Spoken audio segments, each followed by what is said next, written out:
We're going to do a deal with a dictatorship. We're going to start playing the new Obama Nation game called Friends with Dictators. Now, do you start to say or detect a pattern going on here that we do deals with terrorist groups and send 5 Guantanamo Bay, Cuba terrorist detainees to a terrorist organization? We're now going to supply guns to the so-called Syrian rebels.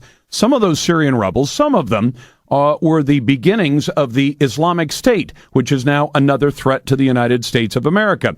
We do business with terrorists. We trade with terrorists. We trade with tyrants and dictators in Cuba. And, of course, we're not doing much of anything to try to slow down Iran's nuclear ambitions. All of this, do you see a pattern here? Let's go to Bobby in Los Angeles. Hey, Bobby, welcome to the program. What's on your mind? Yes. Hello, it is I, the greatest caller in talk radio history. How you doing, Lars? I'm doing very well.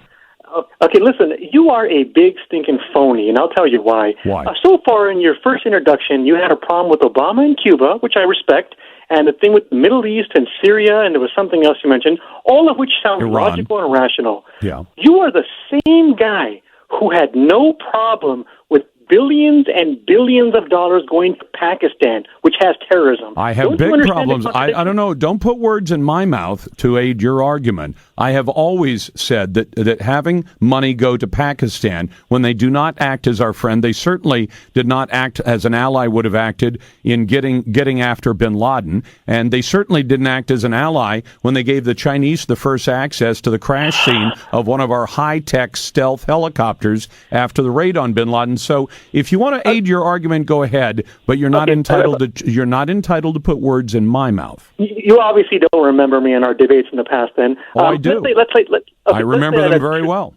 Okay, thank you very much. I remember you too. But let's say I agree with that and made a mistake. You also had no problem with America and Bush's friendliness with Saudi Arabia. Am I wrong in that too? Well, America does business with Saudi Arabia. We've been buying oil from them for a long time, and in a lot of our wars, we have had the Saudis as an ally. Now, you don't always get to pick the best people as your allies. At various times, the United States has counted Russia as its ally. We've counted China as our ally. Today, we count Japan as our ally. They used to be one of our enemies. But, Bobby, I appreciate the call. This is the Lars Larson Show.